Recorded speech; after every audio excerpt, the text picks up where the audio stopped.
সূরা আজ-জুমার। কোন সূরা জোরে বলুন? কোন সূরা? সূরা আজ-জুমার। এই সূরা আজ-জুমারের 18 নম্বর আয়াতে কারিমা আমি আপনাদের সামনে তেলাওয়াত করেছি। এই দুনিয়ায় মুক্তি পাবে কারা? সুবহানাল্লাহ জোরে বলুন।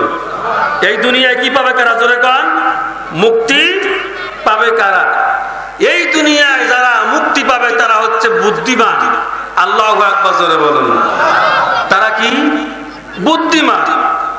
আজকের আলোচনার বিষয় হচ্ছে এই পৃথিবীতে কারা বুদ্ধিমান, এই পৃথিবীতে কারা বুদ্ধিমান, আর এই পৃথিবীতে কারা জান্নাতি।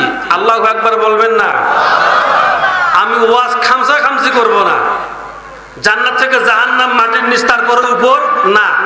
আমি যে আয়াত করেছি এই আয়াত কারা বুদ্ধিমান এবং বুদ্ধিমানের কর্মসূচি কি কি এবং বুদ্ধিমান কারা আর এই বুদ্ধিমানদের স্থান কোথায়, আমি সব মিলে পাঁচপুরের লোকদেরকে জান্নাতি করে আমি বাড়ি ফেরার চেষ্টা করবো ইনশাআল্লাহ। ভাইয়ের আমার, বাবাজিরা আমার, এখানে আওয়ামী লীগ, বিএনপি, জামাত, জাতীয় পার্টি, শাসনতন্ত্র, খেলাফত আন্দোলন, তবলিগ জামাত, জামাতি ইসলামী, আহলে হাদিস, এরপরে আহলে হানাফ, কাদেরিয়া, চিশতিয়া, নকশবন্দিয়া, মুজাদ্দিদিয়া, কারো পক্ষেও হবে না বিপক্ষেও হবে না, কথা হবে কোরআন থেকে। কথা বলেন না কেন? কোথা থেকে কথা হবে? আপনারা খুশি আছেন তো ইনশাআল্লাহ? কি কথা বলেন? কি খুশি আছেন তো? আরে বোঝেন না কেন আপনারা? বক্তা গাইবান্ধার হোক আর রংপুরের হোক, বক্তা দিনাজপুরের হোক আর সাতক্ষীরার হোক, বক্তা কোথাকার হোক হোক, বিড়াল যেমন অন্ধকারে এদু ধরতে পারে তার যেমন সহজ হয়, ঠিক কোন বক্তা যদি বর্তমান প্রেক্ষাপটকে সামনে নিয়ে আল্লাহর বান্দাদেরকে কোরআনের নূর ঢুকাতে পারে তাহলে ওই বক্তা হচ্ছে আল্লাহর জান্নাতি। সুবহানাল্লাহ জোরে বলুন। তাহলে কোথাকার বক্তা হয় হোক, কথা সঠিক বলে কিনা এটাই জানার দরকার। কথা বলেন ঠিক কিনা? বিড়াল কালো হোক আর সাদা হোক, বিড়াল এদু ধরতে পারে কিনা সেটাও জানার দরকার। কি কথা বলেন ঠিক কিনা? এবার কাল লাগান। তাহলে আমি যে আপনাদেরকে জান্নাতি করব, জান্নাতের রাস্তা দিব, রোড দিব, আমরা যে বুদ্ধিমান, তাহলে আমরা যে কোরআনের আলোচনাটা শুনবো, শুনতে গেলেও তো একটা আদবের দরকার আছে। কি আছে না নাই? কথা বলেন তো বাবারা, আছে না নাই? আমি কিন্তু আপনাদের মেহমান। রাসূলুল্লাহ বলেছেন যে আশপরশ যদি অমুসলিম হয় তার সঙ্গে সদাচরণ করেন। পেছনে যারা দাঁড়িয়ে আছি আমি অনুরোধ করব মেহেরবানি করে আল্লাহর রাস্তে কোরআনের সম্মান রক্ষার্থে একটু বসে পড়ুন, একটু বসে পড়ুন। কোরআনের মাহফিলে এসেছেন, ঠকবেন না, এখান থেকে জিতে যাবেন। আল্লাহু আকবার জোরে বলুন। তাহলে আমি ওয়াজের হেডলাইন কিন্তু আগে ছেড়ে দিয়েছি, বুদ্ধিমান কারা। কি বুদ্ধিমান কারা? মানুষ কিন্তু শিয়ালকে শিয়াল পণ্ডিত বলে, শুনেছেন আপনারা? কি বলে? শিয়ালকে শিয়াল পণ্ডিত বলে, তাই না হুজুর? এখন এই যে শিয়ালকে যে মানুষ শিয়াল পণ্ডিত বলে, কেন বলে জানেন? আপনি শিয়ালকে তাড়া দিচ্ছেন, শিয়াল দৌড়ায় আর পিছনের দিকে দেখে যে আপনি দৌড়ান না দৌড়ান না। কথা বলেন না কেন? ঠিক কিনা? আপনি হাঁটবেন, শিয়াল দৌড়াবে, অত বোকা কিন্তু শিয়াল নয়। আপনি হাঁটবেন, শিয়ালও হাঁটবে। আপনি দৌড়াবেন, শিয়ালও কি দৌড়াবে। তাহলে শিয়াল কি বনি আদম? কি শিয়াল কি বনি আদম? তাহলে বনি আদম কারা? আমরা। বনি আদম কারা? আমরা। আমাদের কাজ কি এবং আমাদের দায়িত্ব কি, আমাদের কর্মশালা কি, আমরা আল্লাহর কাছে কি বলে এসেছি আর আমরা দুনিয়ায় কি করতেছি, আল্লাহ যে বুদ্ধি দিয়েছেন এই বুদ্ধি অনুযায়ী যদি লা ইলাহা ইল্লাল্লাহু মুহাম্মাদুর রাসূলুল্লাহ এই গুন্ডির মধ্যে যদি থাকি তাহলে নাজাত। আল্লাহু আকবার বলবেন না? আর দুনিয়ায় আসার পর লা ইলাহা ইল্লাল্লাহর গুন্ডির মধ্যে নাই, ইসলামের গুন্ডির মধ্যে নাই, কোরআনের গুন্ডির মধ্যে নাই। যত বড়ই আপনি ইমানদার হন আর তাহাজ্জুদ গুজারি হন, যত বড়ই আপনি উলামায়ে কেরাম হন, আল্লাহর কাছে পয়সা আপনার দাম নাই। সম্মানিত ভাইরা আমার, ভালো করে কান লাগান। তার কারণ হলো কোরআন যখন মানুষ শোনে, কোরআন যখন মানুষ বোঝে। পাঁচপুরের ভাইয়েরা আমার, বাবাজিরা আমার, কি ভাবেন আপনারা কোরআনকে? কি মনে করেন আপনারা কোরআনকে? আজকের এই কোরআনের বাগান, কোরআনের মাদ্রাসা সাজিয়েছেন পাঁচপুরে বাজারে। হে আমার পাঁচপুরের ভাইয়েরা, বাবাজিরা আমার, মহিলা মা বোনেরা আমার, ভালো করে কান লাগান। মা, ও মা, 10টা সন্তান তো পেটের মধ্যে ধারণ করেছেন গো মা। 5টি সন্তান তো পেটের মধ্যে ধারণ করেছেন মা। বড় সন্তানকে ডাক্তার বানান, মা আপত্তি নাই। মেজ সন্তানকে আপনি ইঞ্জিনিয়ার বানান, কিন্তু কোনো আপত্তি নাই। 3 নম্বর ছেলেকে আপনি ম্যাজিস্ট্রেট বানান, মা আপত্তি নাই। 5টা সন্তানের মধ্যে একটা সন্তান মাদ্রাসায় দেন, একটা সন্তানকে হাফেজ বানান, একটা সন্তানকে আলেম বানান। একটা সন্তান বানার কারণে, হাফেজ বানার কারণে মা, যখন আপনাকে আপনার সন্তান জীবনের শেষ জানাজা দিবে রে মা, এ মা, একটা সন্তান তো লালন পালন করতে আপনার কত কষ্ট হলো। বমি বমি বা বলো, খেতে পারলেন না, ঘুমাতে পারলেন না। মারে, যে সন্তানকে আপনি ডাক্তার বানালেন, ইঞ্জিনিয়ার বানালেন, ওই সন্তান যে সূরা ফাতিহা পড়বে, সূরা ফাতিহাটাও সহি নাই। কথা বলেন না কেন? আছে না নাই? কথা বলেন, আছে না নাই? শোনেন, অনেক দুঃখ অন্তরে, অনেক কষ্ট তো অন্তরে। পুরা 17.5 বছর ওয়াজ করতে যাই নাই। কথা বলেন না কেন? আসলেই বাধা। আর ভাই হুজুর, দেখি টুপির তলে কোনো বম টম আছে নাকি? কথা বলেন না কেন? হাসতেছেন আপনারা? হাসবেন না, হাসবেন না, সত্য কথা। হুজুর, টুপির তলে কোনো বম টম আছে নাকি? হুজুর, পায়ের সুর নিচে কোনো বম টম আছে নাকি? তারা বুঝায় যে আমরাই বম ফুটাই। নাউজুবিল্লাহ, জোরে ফোটেন। নাউজুবিল্লাহ, জোরে বলুন। এদেশে যত ওয়াকাম কুকাম করে ওরা চাপিয়ে দেয় কোরআন প্রেমিক মুসলমানদের উপরে। আওয়াজ দিয়ে কথা বলেন, ঠিক না বেটি? ভাইরা আমার, যত ওয়াকাম কুকাম তাদের দ্বারাই সম্ভব। আপনারা বুকে হাত দিয়ে বলেন, এই বাংলাদেশে একটা মদের দোকানদার আলেম? কথা বলেন না কেন? একটা মদের দোকানদার আলেম? একটা গাঞ্জার দোকানদার কোন আলেম? তাহলে একটা মদের দোকানদার কোন আলেম নয়, একটা গাঞ্জার দোকানদার কোন আলেম নয়। ইফতিজিং কোন আলেম করে না, কোন আলেম, কোন টুপিওয়ালা রাস্তায় কোন মেয়েকে ইফতিজিং করে না। করে ওরা, দোষ দেয় আমাদের। কথা বলেন না কেন? তার কারণ খায় দেয় চান মিয়া আর মোটা হয় লাল মিয়া। কথা বুঝতে পেরেছেন? ওয়াকাম করে ওরা, দোষ দেয় আমাদের। এখন আবার মজার কাহিনী, যত ওয়াকাম কুকাম করেছে ওনারা সবগুলাই ভিডিও ফুটেছে, আস্তে আস্তে বের হয়ে আসতেছে। কথা বলেন, ঠিক কিনা? সামনের শতাব্দী মুসলমানেরা মনে রাখবেন, সামনের শতাব্দী মুসলমানদের শতাব্দী, সামনের শতাব্দী টুপিওয়ালাদের শতাব্দী, সামনের শতাব্দী কোরআন প্রেমিকদের শতাব্দী। কথা বলেন, ঠিক না ঠিক? কেউ ঠেকাতে পারবে না, কেউ ঠেকাতে পারবে না ইনশাআল্লাহ। কিন্তু আল্লাহওয়ালা কোরআন প্রেমিক মুসলিম জনতা যারা চোখের পানি ফেলিয়ে এই সুদিনের আশা যারা করেছিলেন, সুদিন এসেছে ইনশাআল্লাহ, আরো সুদিন আসবে। কিন্তু একটু সময়ের ব্যবধান। আপনাকে, আমাকে, সকলকে, সবাইকে কোরআন দিয়ে, ইসলাম দিয়ে চাঙ্গা হতে হবে। আল্লাহু আকবার বলবেন না? আমরা কি সকলেই চাঙ্গা হতে রাজি আছি তো ইনশাআল্লাহ? কি চাঙ্গা হতে রাজি আছি ইনশাআল্লাহ? আল্লাহ তাআলা তৌফিক দান করুক, জোরে বলুন আল্লাহুম্মা আমিন। মহিলা মা বোন মাহফিলে অনেক আসে, অনেক লোক মনে মনে ভাবে, অনেক মহিলা মা বোনও ভাবে যে হুজুর বক্তারা শুধু এসে পুরুষদের কথাই বলে, আমাদের কোনো কথা বলে না। আমি ইনশাআল্লাহ মা বোনদের জন্য বলবো, ইনশাআল্লাহ আমার মা বোনেরা একটু অপেক্ষা করেন। মাদ্রাসা কিও কেন, সন্তান কিও কেন, যেহেতু কোরআনের মাদ্রাসা, আমি মাদ্রাসা সম্পর্কে কয়েকটা আলোচনা করে আমি আয়াতের দিকে যাব ইনশাআল্লাহ। ভাইরা আমার, কাল লাগান। তাহলে মা, যাকে আপনি ইঞ্জিনিয়ার বানালেন তার সূরা ফাতিহাটাও সহি নাই। যাকে আপনি ডাক্তার বানালেন তার তো সূরা ফাতিহাটাও সহি নাই। মনে মনে ভাবতে পারেন, প্রশ্ন করতে পারেন, হুজুর তাহলে কি আমরা সন্তানকে ডাক্তার বানাবো না, মাস্টার বানাবো না, ইঞ্জিনিয়ার বানাবো না?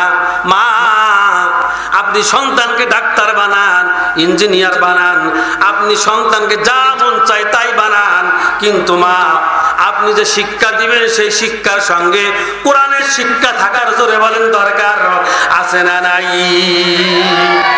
একটা হচ্ছে জাগতিক শিক্ষা, একটা হচ্ছে লাউহে মাহফুজের শিক্ষা। আল্লাহু আকবার জোরে বলুন। এটা হচ্ছে জাগতিক শিক্ষা, একটা হচ্ছে জাগতিক শিক্ষা আর একটা হচ্ছে লাউহে মাহফুজের শিক্ষা।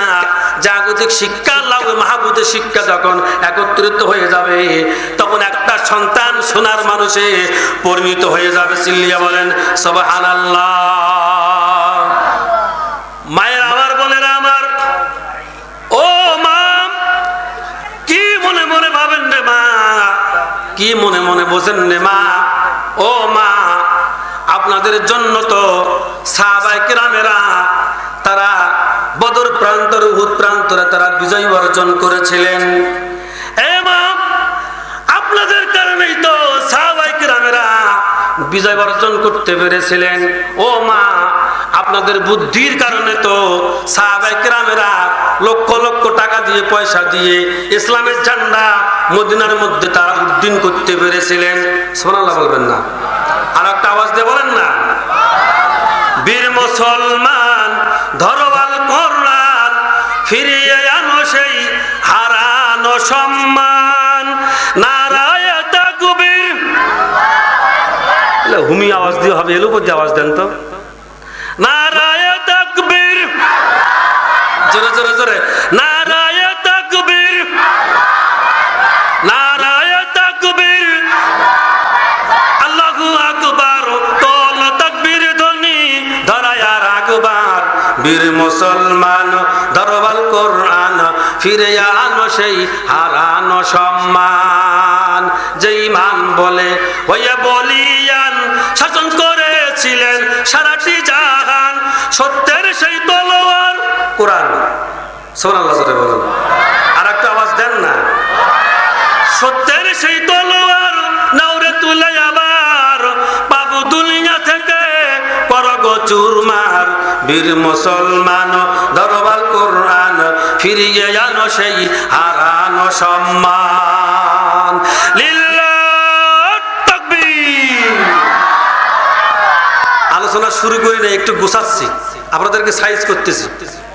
কথা বোঝেন তো? এইদিকে মজলিস, মজলিস না মজলিস, ফতেয়ার বাড়ি, আমাদের রংপুরে বলে ফতেয়া, মজলিসের বাড়ি। ওই মজলিসের বাড়িতে গেলে মরা ভাতটা ফেলাইয়া দেয়, পানির গ্লাসটা ঠিক করে নেয়, সব ঠিকঠাক করে তারপরে আটা ডাল দিয়ে শুরু করে। কি কথা বলেন, ঠিক কিনা? ভাইরা আমার, কেন লাগান? আমি আমার মা বোনদেরকে কি বলে দিতে চাই? মা, ও মা, আপনি আপনার সন্তানকে হাফেজ বানান, আপনি আপনার সন্তানকে আলেম বানান।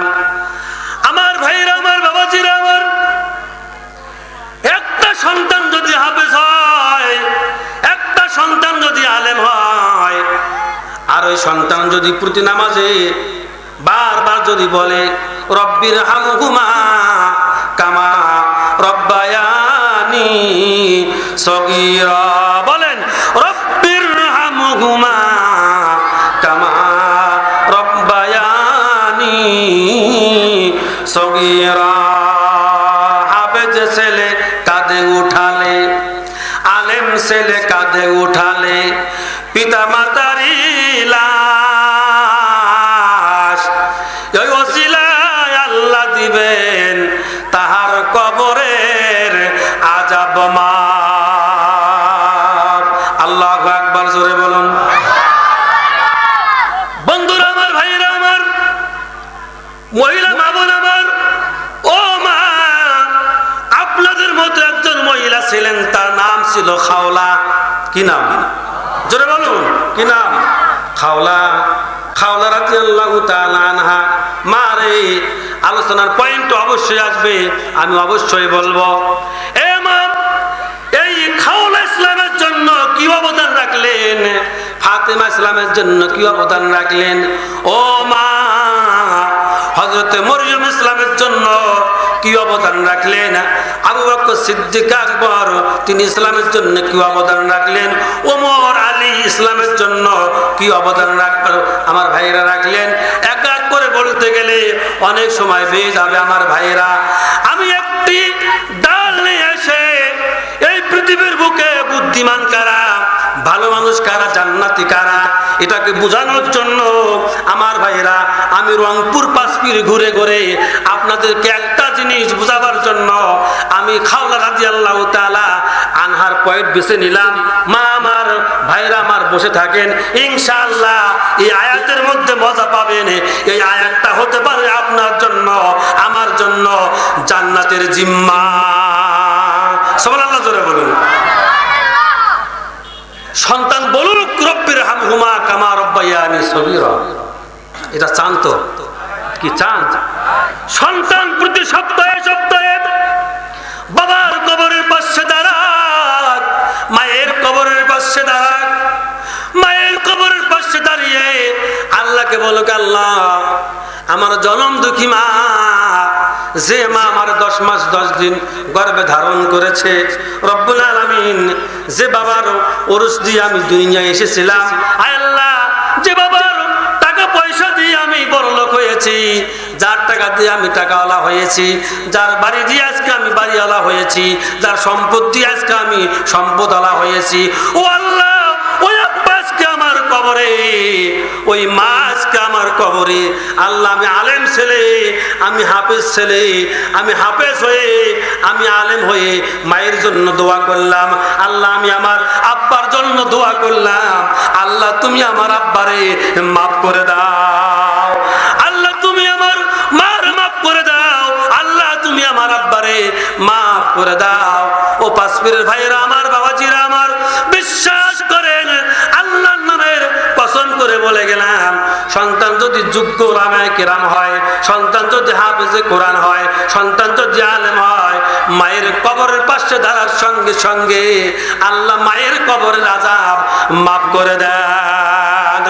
আলেম সন্তান বাবার কবরের পাশে দাঁড়ানোর সঙ্গে সঙ্গে আল্লাহ পাক রব্বুল আলামিন বাবার কবরের আগুনকে আল্লাহ নিভাইয়া দেন। চিল্লিয়া বলেন সুবহানাল্লাহ।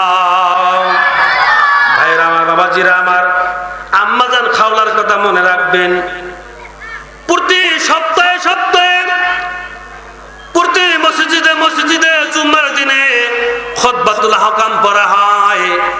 আমার ভাইরা, এই খুতবাতুল আহকাম যিনি লিখেছেন তিনি হচ্ছেন মুজাদ্দিদ মিল্লাত আশরাফ আলী থানভী রহমাতুল্লাহি আলাইহি। আল্লাহু আকবার জোরে বলুন। কি নাম? আশরাফ আলী থানভী রহমাতুল্লাহ আলাইহি, যুগ শ্রেষ্ঠ একজন বড় আলেম। ভাইরা আমার রাগ করতেছেন না তো? আমি আয়াতে আসবো। যেহেতু আজ মাদ্রাসার উদ্যোগে মাহফিল, এটা মাদ্রাসা মাদ্রাসা নয়, এটা জান্নাতের কারখানা। ও পাঁচপীরের ভাইরা, এই মাদ্রাসায় সপ্তাহে সপ্তাহে আসবেন, প্রতিদিন সময় পাবেন, একটি করে পাক হলো দিবেন, শিক্ষকের সঙ্গে সুসম্পর্ক রাখবেন, মাদ্রাসার সঙ্গে সম্পর্ক রাখবেন, বাচ্চাদের ইতিমদের খোঁজ খবর নিবেন। মনে রাখবেন এই ইতিমকে ভালোবাসার কারণে, এই মাদ্রাসাকে ভালোবাসার কারণে বিশ্বনবী জনাবে মুহাম্মদ রাসূলুল্লাহ সাল্লাল্লাহু আলাইহি সাল্লামের সঙ্গে আপনার হাসর নাসর হয়ে যাবে। সুবহানাল্লাহ বলবেন না? সবগুলো কথা আমি দলিল হাদিস দিয়ে প্রমাণ করব ইনশাআল্লাহ।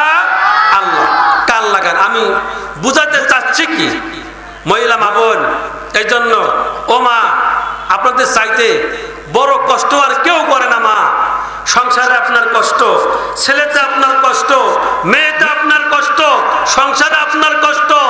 এ মা, সব কষ্ট দূরীভূত হবে যদি কোনো মহিলা মা একটি আমল করতে পারেন। সুবহানাল্লাহ বলুন। কয়টি আমল?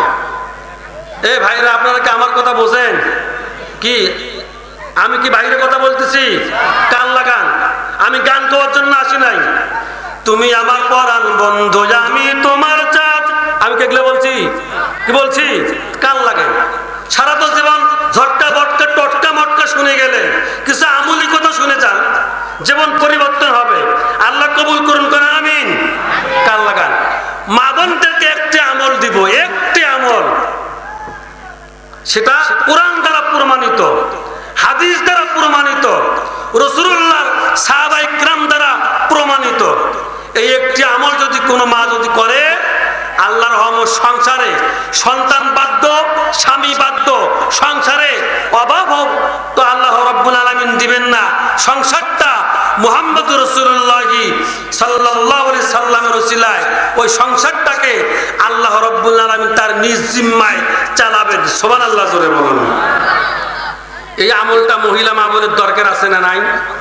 এ ভাইয়েরা আমার কথা বলেন না কেন, কি আছে না নাই? আর পুরুষ ভাইদেরকে একটি আমল দিব, একটি আমল, সেটা হাদিস কোরআন রেফারেন্সে।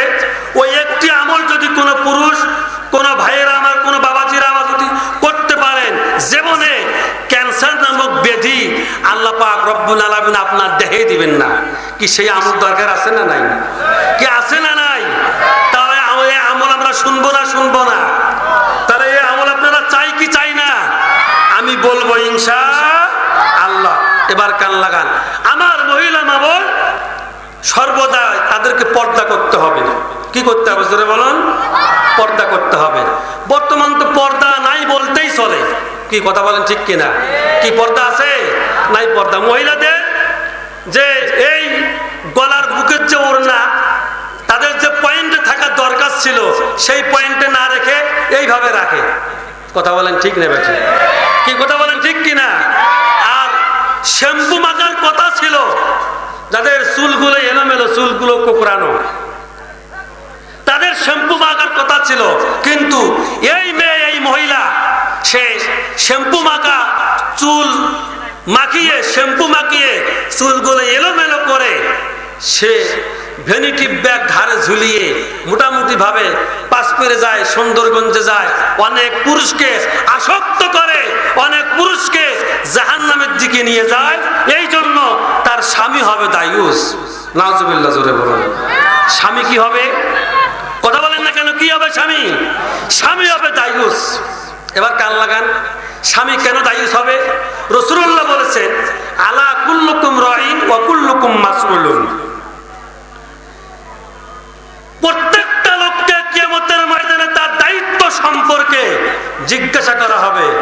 ইমাম মুসল্লি সম্পর্কে জিজ্ঞাসা করা হবে, মুসল্লি ইমাম সম্পর্কে জিজ্ঞাসা করা হবে, বাপকে ছেলে সম্পর্কে জিজ্ঞাসা করা হবে, ছেলেকে বাপের সম্পর্কে জিজ্ঞাসা করা হবে, বাকে মেয়ে সম্পর্কে জিজ্ঞাসা করা হবে, মেয়েকে মায়ের সম্পর্কে জিজ্ঞাসা করা হবে।